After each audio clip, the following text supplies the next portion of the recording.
Hello.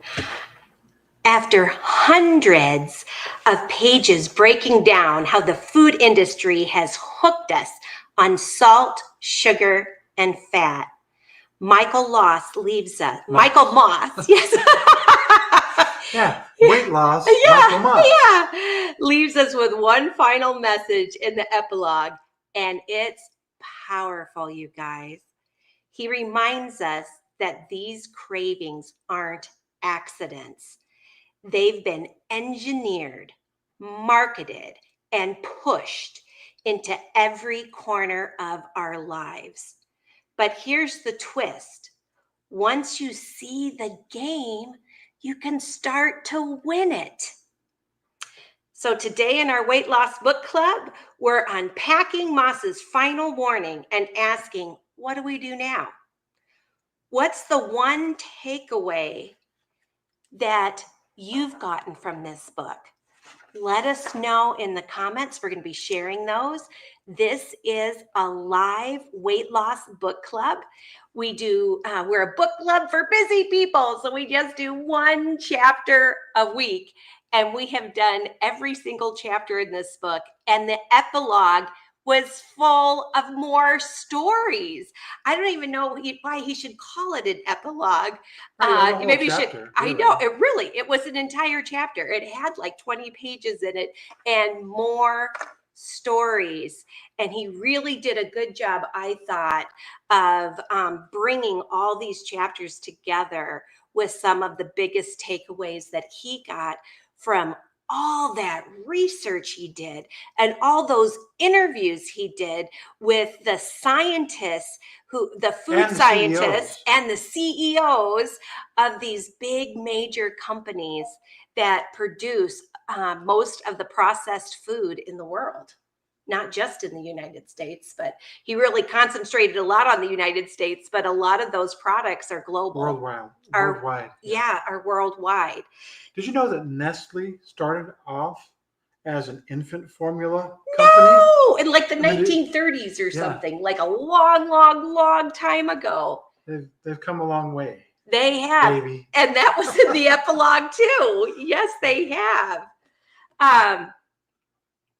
He really, I'm just impressed.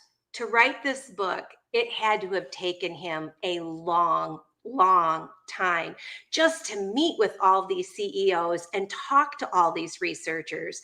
And there was a lot of commonality throughout his research. And one is, oh my gosh, it's no wonder we're obese. Those of us who had more of the possibility of becoming obese, it really was hurtful for us because it really triggered. Predisposed. Yeah. Okay. Because you know what? Even a long time ago, centuries ago, there were some people who were overweight and some people that weren't. And I know this as a fact because of both of my grandmas. I have both grandmas, my mom's mom and my dad's mom. Both of those grandmothers were thin. They didn't really, they didn't battle with obesity. They didn't. And they came from, their family was pretty much thin. My grandma Ceruzi used to, her maiden name was Cilio.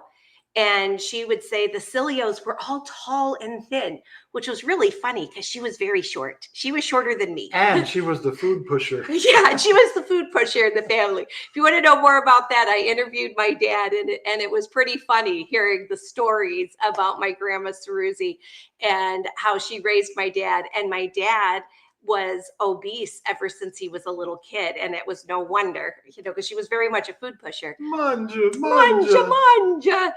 But my grandma, when she was alive, I remember her telling me I must have been, I think probably in junior high, or maybe a freshman in high school. Which grandma? My grandma Ceruzi, on my dad's side, my dad's mom. And she said, Gina, I want you to know that all the Ceruzis are fat. And I was like, wow, thanks, Mom. Or Grandma, thanks, Grandma. And she said, no, I'm serious. All the Ceruzis were fat.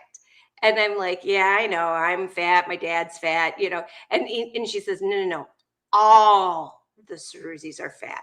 She said when she married my grandpa Ceruzzi, she almost didn't marry him because the Ceruzis were very overweight Italians.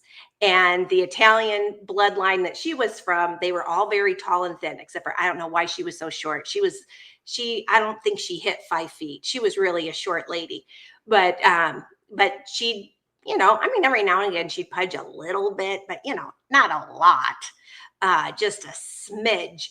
But she had told me that. And then what was interesting is my other grandma, and they didn't live in the same state. They lived far away from each other. But my other grandma, my mom's mom, she was always thin, always very thin. And always kind of like a little nervous. She was very, very busy. I mean, she'd make playing solitaire. She'd be burning. It was like a cardiovascular exercise because she would deal so fast and flipping those cards. She would do that like constantly. And if you went shopping with her at a mall, she would just be zipping in and out of stores. It'd be hard to catch up with her. And I want to ask her, what's the hurry? Every single store and put socks on hold so she can come back and see if are those the socks I want, or maybe this other store drove your grandma nuts. I didn't put socks on hold, but I did put shirts or pants on hold because I didn't have much money growing up. And that was my babysitting money. And I could only afford, maybe one shirt or one pair of jeans. So yeah, I would try on things at almost every store in the mall that had clothes my size. And then I'd put things on hold, and then I'd come back and figure out which one I liked the most. And that's what I would buy. Drove my grandma crazy. So you have two grandmas. But two grandmas. Now, my skinny one, who was very hyperactive. I mean, boy, she was just always moving and grooving. And, and as soon as we'd get home from the mall, she would just sit and play. She would play solitaire. And then she with playing solitaire. She was on vacation when she was visiting us. So hurry up. We got to get home so I can play solitaire. Yeah, it was weird. But anyway. We love you. We love you, Gigi. But she did the same thing. I was probably in high school when Gigi did the same thing. And she told me she almost did not marry my grandpa Brace because his family had a lot of obesity in it. I didn't know that. Yeah. She said the exact same thing. And she was afraid that if she married somebody who had obesity in their family, that she would end up having fat kids. And she was, that was a concern of hers. And she was always, even if So it's not just environment, is what you're saying. No. There's a genetic component to this. There is a genetic component. There is a genetic component. However, right now, obesity is really on the rise and fast. So many kids have type 2 diabetes now, more than ever before. And more adults are battling obesity than ever have had to battle obesity. And all the things that the food industry does, they're in business to make money. They are. That is their main goal. When we start saying, hey, we want some healthier products and we don't buy as much of their high fat things or whatever, and if we start showing concern and start buying less of that stuff, well, they need to make money. And that's when they start thinking, oh, okay, well, let's try some things that have less sodium in them if people are worried about sodium, or let's try some of these other things. How has that worked out lately? Oh my gosh, it hasn't, because they don't get all on board at the same time. But also, when they try it to make a product, and we heard a couple of those examples in this chapter, when they try to make a product that is going to, like, they made this thing that's green tea and some sugar substitutes and something else to caffeine. So it's a beverage that can make you burn calories. And they didn't test it enough because they were brought to court because they found out, oh, but you have to drink 180 cans of it Yeah, to lose a 1 pound. pound. Yeah. And that's at the best case scenario. So, I mean, that wasn't quite a fully baked idea. And then the one where and that was in the epilogue, you guys. That was a new story in the epilogue. And also the story of the people who they're getting all the food noise and they can't seem to help eating, as people do, and they overeat, so they go to the gastric bypass surgery, which some people who are on right now probably have that experience. And if you were to, and some people had eaten so much because they had still had the food noise and they're still hungry.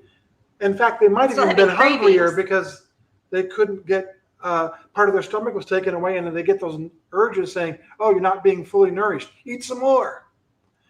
And then they'd end up having either like the band fail and have to have emergency surgery, or the saddest thing I heard in this chapter was where one of the things that they're looking at, or that they've created as a product to sell, is a liquid that has nutrition in it that they can feed people by a tube who aren't getting enough nutrition because they have the gastric bypass surgery. Yeah. Now, gastric bypass does work for some people. So we're not saying that it never works and that nobody's had any luck with it, because that's not true. Because but here's they this stopped company doing the surgery. Trying to think of new products to be able to solve some of the problems that they're causing, even. You know? Whether it's the green tea that you have to drink 180 cans, or whether it's you're going to be fed in the tube the rest of your life. I mean, it's just so hard. It is just so hard. And thinking back through this book, the chapters that I liked the most were the chapters on how they created cereal and all the different talks about all the different commercials and different things they did, because it brought nostalgia to me, where I remembered, the Cocoa for Cocoa Puffs cereal, Cuckoo. That's right, Cuckoo for Cocoa Puffs, or follow your nose. It always knows the flavor of fruit. Right. For Fruit Loops, all these different Sugar Smacks. Hey, with Sugar Bear. And it brought back childhood memories of enjoying those those commercials. And to think about that, who sits around and goes, "Oh, I really enjoy such and such commercials," but they really did a good job marketing to us kids, because as kids we enjoyed those commercials and it made us really want those products. And when we were eating those sugary cereals, it wasn't good for us. And but they were competing against their, the other companies to be able to crush the competition. Yeah, they even mentioned that again in the epilogue. They had another thing in there about how when Post added frosting to their Frosted Flakes or whatever, and they were coating things with a sugary coating. We're gonna outdo it. Yeah. So then the other ones were like, "Hey, we can't miss out on that. People are really liking it. We'll Kids are craving 70% sugar. And just keep upping that sugar where it's more candy than it is anything, and it's having candy for breakfast." Which, and then the other chapter I really liked in this book was the chapter on the Coca-Cola products and Pepsi products, because it brought back again the nostalgia of the Coca-Cola or the Coke Wars, the Cola Wars. And I remembered all the different commercials and things, like the little boy who's playing with a bunch of puppies. He has like 3 or 4 puppies on him, and I think that one was a Pepsi commercial. I don't know, but just remembering all of those. There was a lot of puppies. There was a lot of puppies. It was super cute. But remembering all of those things and being able to see where we got here. How we got here. So what did you think about the part where they talked about how Nestle had purchased that Novo, whatever name of the company is, the pharmaceuticals company, so that they can develop foods that act like pharmaceuticals and pharmaceuticals that act like food? What did you think of that? That actually, I'll tell you what I Yeah, thought. tell me what you thought about it. I don't know if anybody else has seen these commercials about the farmer's dog. Oh, And yeah. you have to fill out some sort of form to tell all about your dog, how big it is, what the breed is, how old they are, and what diseases they might have, or something like that. And they will create the most perfect, made, customized food For your dog. for your dog that is refrigerated. So it's not like kibble, and freeze dried this or. And we don't sponsor any of these, and none of these people Right. sponsor us either. But yeah, I was thinking, oh my gosh, that sounded a lot like that. We're going to be making these foods exactly for you, so you get just exactly the right number of calories, and this will solve your diabetes, or this will do, or whatever kind of thing. That actually might be good. It sounded. If they do come up with that, they might have to, because I've also heard that ever since these GLP-1s, Ozempic, Wegovy, Mounjaro, and Zepbound came out and has taken away those of us who battle obesity as a disease, taking away our cravings for constant cravings for this kind of stuff. And we're buying less of it and we're eating less. So they're going to eventually that's going to be hitting these manufacturers' pocketbooks, where they're going to need to come up with something that that would be GLP-1 friendly foods or whatever that would be helpful, high in nutrition, since we're not as hungry and aren't going to be eating as much. I foresee something like that might be coming in our future. I think I want the farmer's dog stuff for people, just so I can open it up and I won't have to. I put it in the pan and it's all done. Not think about it. Yeah. I'm not a good cook. No, and he does lust after the farmer's dog commercials. It's pretty funny. Oh my gosh. I don't quite bark for it. No. But that really is one of the biggest secrets, where he said is now that we know, and once you've read all these chapters and hear historically how they build on each other, of the amazing amount of money that they have spent marketing to every kind of person. They market to the little kids, they market to moms, they market to people who like to exercise, they market to people who are seniors, like with Insure and things like that. They are trying to hit every aspect of the market, and they're in constant competition with each other. The book had mentioned, if we were to be able as a country to say that, like they did the government, like they did in Finland, and say, hey, if there's a certain amount of salt in a product, they need to have a label on the front of the product, a little warning that says this is high in sodium. Well, the thing is where people could still choose to buy it, but they'll be hyper aware of it because it's right on the front. But also any regulation that would happen, putting everybody on the same even playing field at the same so time. That someone can't do the things like they did with the cereal, saying, oh, well, I'll just make our cereal 70% sugar. And then they have to compete with that. If it's possible to put, like, it was the Philip Morris, former CEO of Philip Morris, who said, they don't, by default, I don't like competition. I don't like government regulations. But for this, having some sort of regulation that we all have to abide by could make it better for everybody, and also more possible to make foods that are healthier for everybody. But it'd have to be all the way through. I really like the way Finland did it, though, because as Americans are kind of stubborn anyway. We don't like to, and we don't like being told what to do. So if it's just a label, and they had it as a reward and kind of a punishment. So if your item to the company, if your item had a lot of sodium, it had to have a warning on the front of the label that this is high in sodium. But if your product did not have a lot of sodium in it, it would get a really nice label thing that they could put on saying that this is, a healthier food. It has blah, blah, blah, or whatever. So they could be, there's a reward and a punishment, both opportunities. And, but still leaving it up to the individual consumer, because there are some people who have the opposite problem. I've never had this problem, but that were so skinny that they could eat and eat and eat, and they just couldn't. Our doctor that we had for 35 years, I finally asked him the year before, within months of him retiring. I'm glad I got to ask him this, but I asked him, I've known you for 35 years. You've seen me skinny and you've seen me extremely obese and well, from mildly obese to extremely obese most of the time. But when I first started going to him, I was thin. And I said, so you've seen me vary my weight constantly over the years. But every time I come in to see you, you are always thin. Always. I mean, he was always thin. He never even had the tiniest pudge. And here he is at retirement age, and he has no retirement little belly bulge. None. He was just as thin and trim as can be.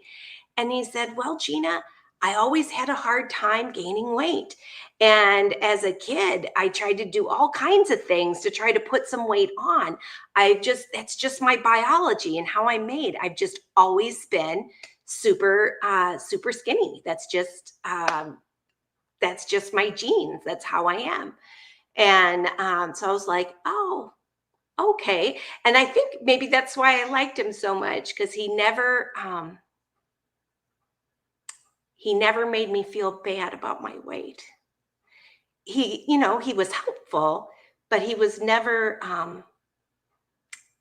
mean about it.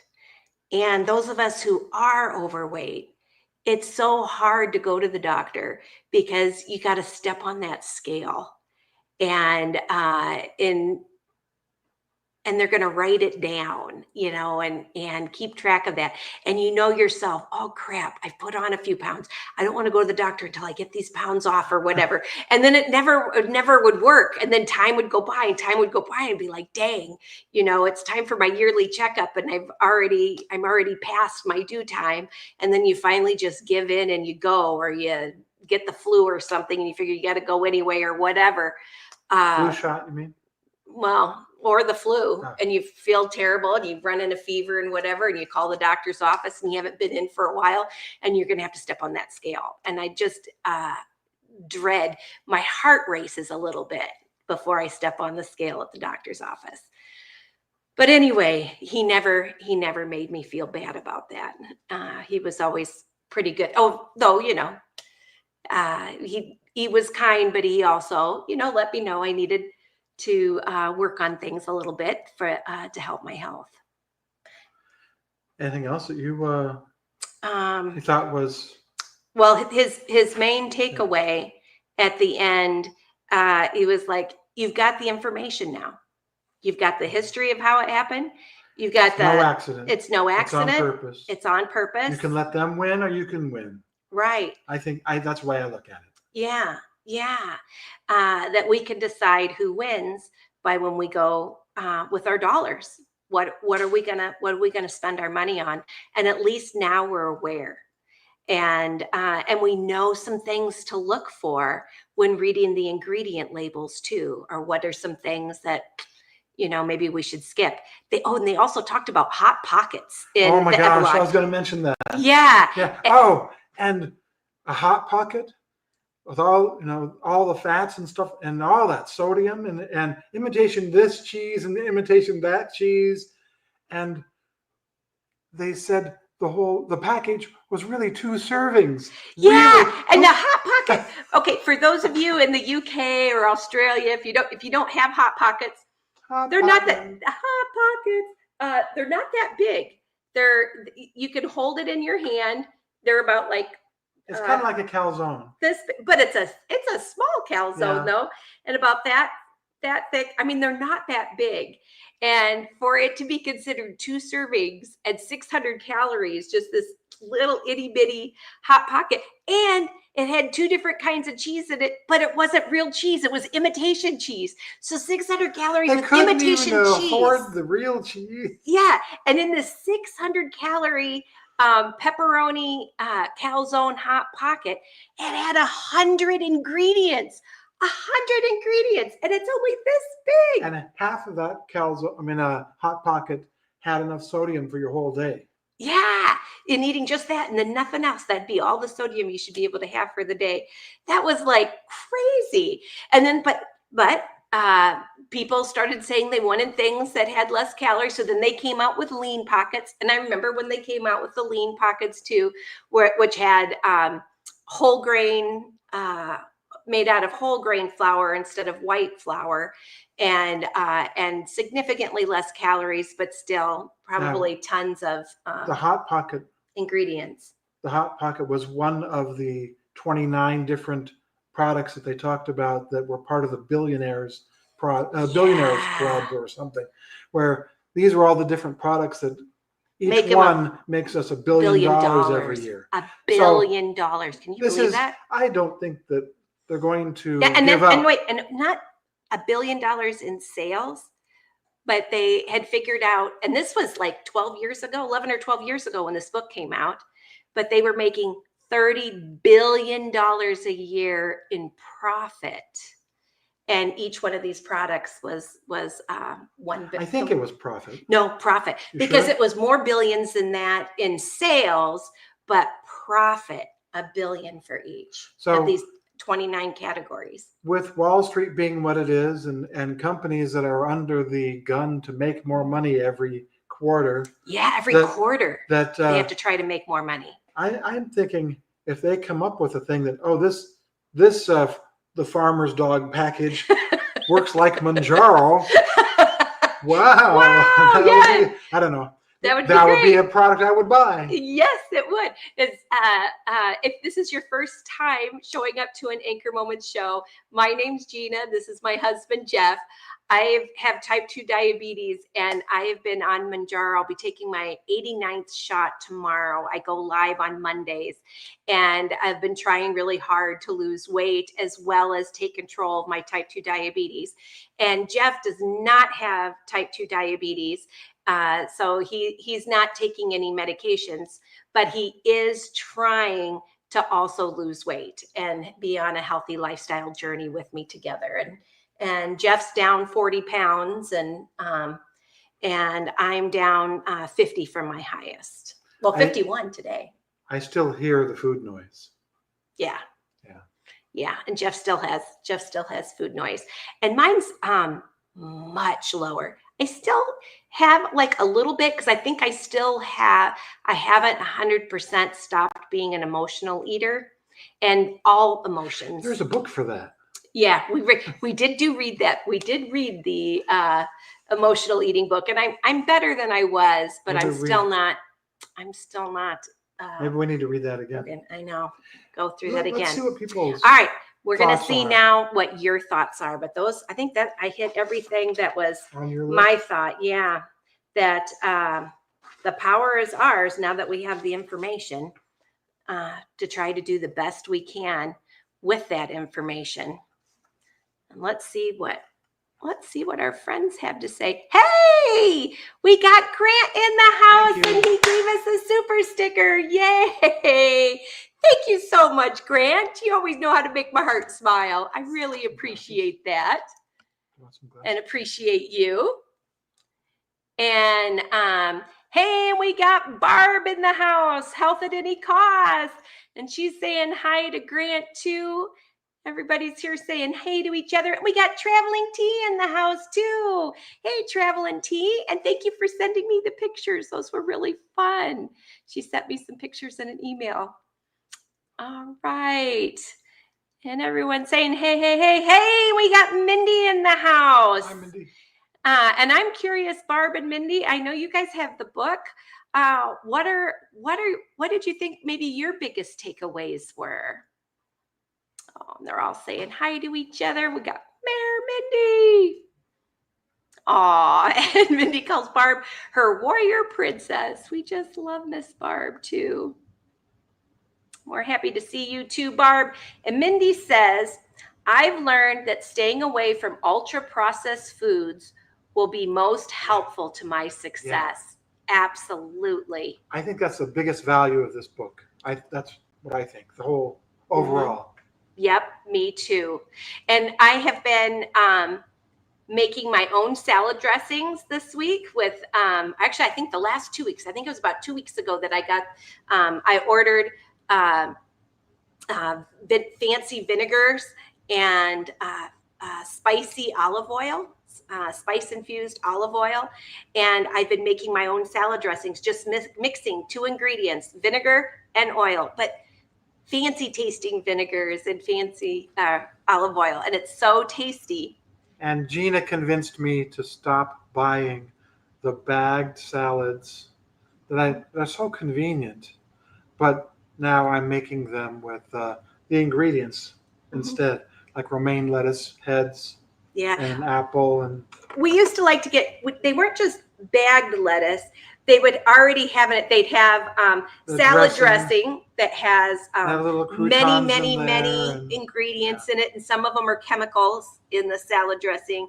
And then it'd have like special little, not even, some with croutons, but some things that are, I don't know. They'd have goofy little things that you could, that also would be added in there. But a lot of those were really highly processed too. Yeah. So I agree. I'm going to try the non-ultra processed route to be able to have salads for lunch. Yep. So that's something new we did this week. And if you don't tell, shh, that's what I was going to mention tomorrow. Finally lost a pound again. And I think it's from eating these healthy salads and moving around more, trying to get more movement in my day, of little movements. Because I've already been exercising once a day, but like extra walking around a little more, getting up off my chair and purposefully walking around the house a few times before I sit back down again, some of those kind of things. And Barb says, I started calling them ultra formulated foods because they have been Frankenstein created to force our addiction sensors into supercharged high gear. Yeah. Absolutely. That is exactly right, Barb. And it's just amazing. I thought it was weird how they talked about how they have a machine that mimics a mouth crunching and chewing to get masticate machine. Yeah. Size of a refrigerator. They tried to make this yogurt with putting more fiber into it to make people feel full, and the machine couldn't swallow it. Couldn't swallow it. The machine could not chew it and swallow it. Yeah. Oh, gosh. That one shouldn't go to the store. Yes. Grant says, I was around someone this weekend that wouldn't acknowledge my weight loss because I'm on Mounjaro, and they don't agree that using GLP-1 medication is a good idea. Confuses me, really. Oh my gosh, Grant, you're going to really like our next book. The book we're going to start reading next week is Decoding GLP-1, a guide for friends and family of those on the pen by Dave Knapp. You can get this book if you go to my, I got it. Yeah. I want to put the Amazon store link. This one? Yeah. So if you go to amazon.com/shop/anchor moments, I have all my favorite things are there that you can find on Amazon. Hey, it's like Oprah, only with Gina. Yeah. Yeah, it's kind of like Oprah's favorite things. These are Gina's favorite things. Everybody who's here now, look under your chair and see if you have a copy of the book. There you go. But there is a direct link there, so you can see how to get Dave's book. As of this week, because I had to buy a copy myself. Mayor Mindy gave me a copy when I visited her at her house in North Carolina this past spring, but I couldn't find what I did with it for the life of me. So I bought a new one, and it came within 3 days. So, and it was only $10, so not bad. And really great book, Grant. I think this, hopefully this will help. There's a lot of people like Mayor Mindy who have bought this book and shared it with a loved one who didn't understand why they'd want to take a GLP-1, and it helped her to have the talking points.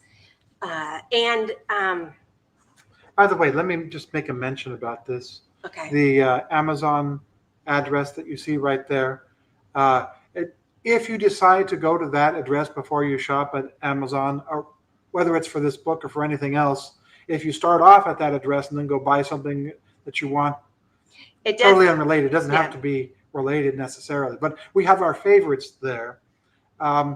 And it doesn't cost you any extra. Doesn't cost it you costs any you more. the same. And we get a few cents or something like that. And it is a few cents. That was It's funny. pennies. Yes. We've been doing this for what, 6 months now, Jeff? And We're almost up to $10. Yeah, we're almost up to $10. Once it finally reaches $100, they'll mail us a check. No, so it'll probably take it's me really another 9 years. $10.09. Oh yeah, I got $10.09 so far.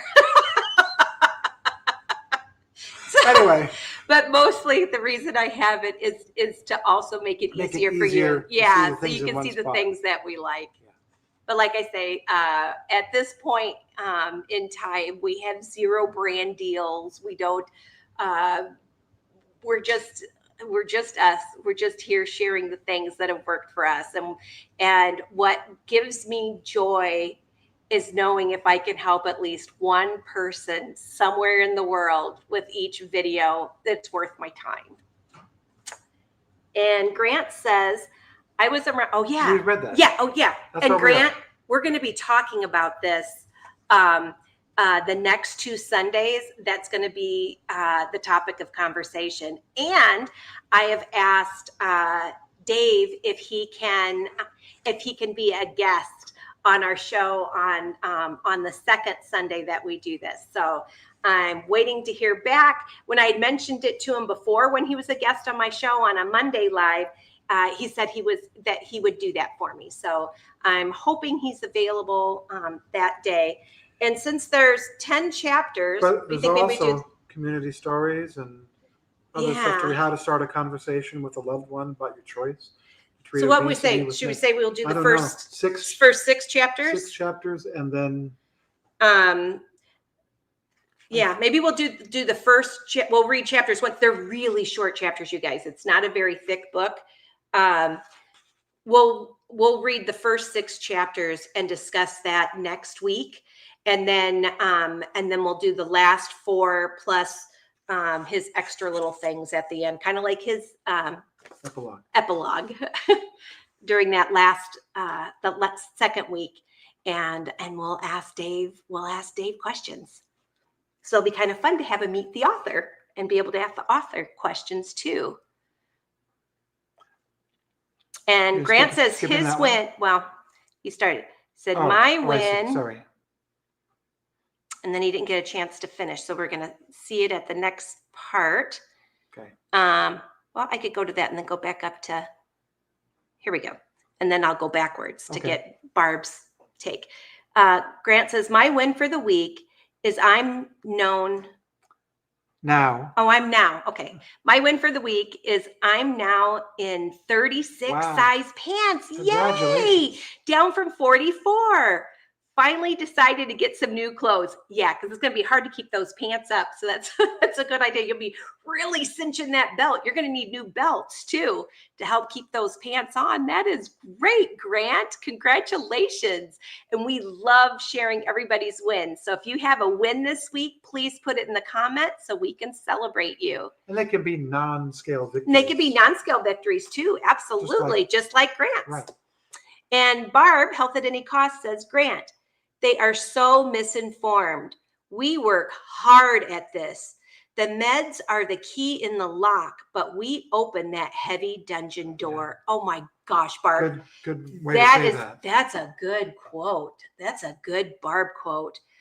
I might have to borrow that and give you credit for it, though. That is really good. But yeah, that really is it, Barb.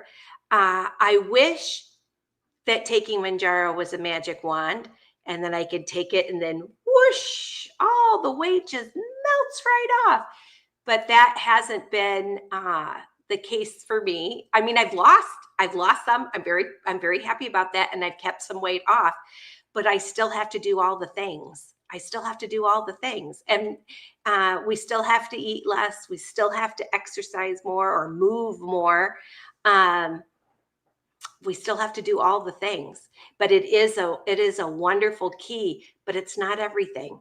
And I do have a couple of friends who were hoping that it would be a magic wand, and for them that it hasn't been. But they still have a partner at home that they're still eating all their favorite things and aren't getting a lot of extra movement or anything in. But it still helps with blood sugar. So if you have type 2 diabetes, no matter what, it helps, and it's a helpful medication. But for you to have that weight loss benefit, there's things you have to do. You still have to do all the things to help you lose weight. You know, the eating less and moving more. So yeah, we still have to open that heavy dungeon door. Wow, Barb, I love that. And Mindy says, Grant, we owe no one an explanation. That is very true, Miss Mindy. Mm-hmm. Very true. And Traveling T says, do what's best for you. And you're doing great, Grant. You are. You're doing amazing. Absolutely amazing. And I can't imagine, Grant, if you didn't have this, because you had shared when you were a guest on my show about that sore on your foot. You could have lost a toe. You could have lost your foot. You could later lose a leg. But now you have the help. You have that key opening the door to better health and easier to be able to control your type 2 diabetes. So anyway, I'm very proud of you, Grant. And I know that you're working it. And, and then there's Grant about the win. And he says, you all are so right. Yeah. And Barb's like, down to a 36 from a 44. That is so cool. Yeah, that's a big difference, Grant. And Barb says, I had an RNY gastric bypass, lost 210 pounds, and regained 250 within 5 years. Wow. Yeah. And now she's on Mounjaro, and she's lost all of that plus more. She's at her goal weight and is on maintenance now. And has she stopped working? No. Barb shared with me yesterday, she walked 9 miles. She had enough steps that she walked 9 miles yesterday. That is amazing. So she's still doing the work. She's still doing the work to stay healthy. No, she's still doing the work and to be healthy. And Grant says, I think that's why we've seen an increase in customized meal home delivery advertisements. Yep. Trying to market to people like us with busy lives needing certain foods. Yeah. Funny aside, we tried one of those. I can't remember which one it was. Oh, it was Hello Fresh. Oh my gosh. It was so much work. It was Hello work for us. My gosh. It was good to learn how to do cooking. But it made tons of dishes that we had to clean up. It was expensive as going to a restaurant. Yeah. Except we had to do the dishes and clean up. Oh yeah. And we tried. I mean, maybe it's gotten better. When we did it, kinds though. We did it back in 2020, and it was 2020 or 2021. I don't know. Maybe it was 2021 when we tried it. Oh my gosh. So you get the raw ingredients, and they give you enough raw ingredients to make a fancy meal, and they give you the recipe to make the fancy meal. But oh my gosh, I felt like I used every pan in my house, the dishes that we'd have to do. And it had so many steps to each recipe. And the packing materials, they have to have like a refrigerated kind of material inside so it will keep it cool. Yeah. Oh, it was something.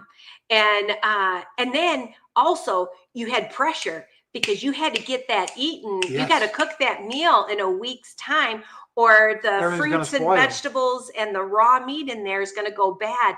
And then it's like you paid for going out to dinner and you're throwing it in the trash can without having a bite.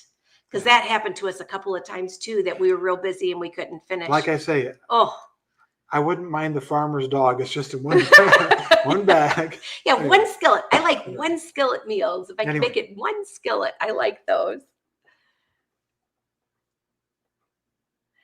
And Barb says, "Are they doing that? I never see commercials." You know what, On Barb? There YouTube, are. there They're on. I've seen some on YouTube where they come and it's already made for you, and Yeah. it's already made, and all you have to do is heat it up in the microwave and eat it.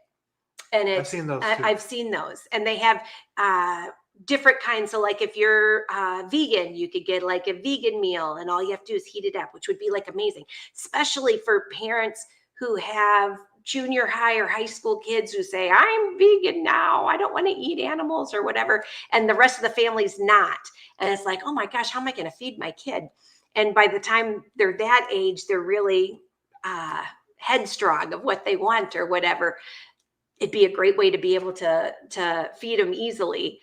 And they have lots of different options. We haven't tried those yet.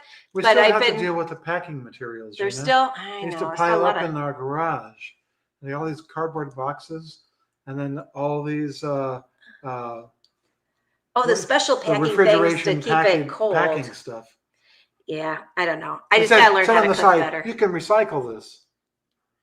I don't know where I'm going to recycle it, but they did. But yeah, Anyway. if anyone's using one that they think's really good, you can Yeah. let us know. Oh yeah. Because we might try it in at some point here. And Grant says a Mounjaro whooping pocket. Yeah, for the 600 calorie one with lots of fat and salt in it. That's hilarious, Grant. And Mindy says, "I looked under my chair, but all I found was the popcorn that should have dropped." I love you guys. Seriously, we have the best Anchor Moments community. We really do. And Mindy says, "Those are factor meals. Yes, I ordered right. some for myself while Shin was away in Japan." How were That's they? very smart. Were they good, Mindy? Now, Mindy, her husband, Shin, is an incredible chef. When we got to visit Mindy in North Carolina, her husband made dinner for us, and it was so good. We knew we were going to do a live from Mindy's house and have Mindy share her Mounjaro journey. And I told Shin he had to cook for us live and make one of the things that he made us for dinner and make it live on the show. And he did. He was really sweet. He's more on the shy side, but oh my gosh, it was fun watching him cook, and he had really good tips. So I can imagine for Mindy, it'd be really hard when Shin is out of town to have to cook for herself and as healthy as Shin cooks for her. But the factor meals. Okay. Yeah, I've seen those commercials. All right. Maybe we could look into that. Let us know if you thought they were any good. But and I really trust Mindy because she gets outstanding meals by her husband. Okay, here's her answer to that. Mindy says, "They were pretty good. They are expensive, but your first box, you can usually get a big discount." Yeah. Oh, okay, on the first one. But yeah, I mean, it's not cheap. And like I say, the HelloFresh, I was like, oh, good grief. I could just go to a restaurant. They could make me that meal for the same price. I have no dishes. I have no stress. Someone could wait on me. No garbage in the no garbage garage to deal with. Yeah. No recycling materials that I don't know where it's going to, it's going to take that kind of recycling packages. Oh gosh, though we can do cardboard boxes where we live in Arizona. I still had to tear down the cardboard boxes. Yeah, the cardboard but boxes. The other things I had to just we throw can get away. Recycled pretty easily, but some of that other stuff was weird. I felt bad. Yeah. So a lot of waste. Well, all right, everybody. Next week, Dave's book. We're going to do the first 6 chapters, and you can find that on our Amazon shop. All right, everybody. Hold on to your anchor moments and make it a great day. Oh, wait. We got to see the first, second, and third place. Who our leaders are. I thought she was going to say she forgot to take her shot. No, that's tomorrow. Tomorrow I'll be taking my shot. Let's see. Top fans. So, third place today is Miss Mindy. Yay! Mayor Mindy? Mayor Mindy gets to wear her crown. And in second place, Barb, health at any cost, gets to wear a crown. And our number one crown winner today, wearing a size 36 pant, is Grant Campbell. Yay! All right, everybody. Hold on to your anchor moments and make it a great day. Bye-bye.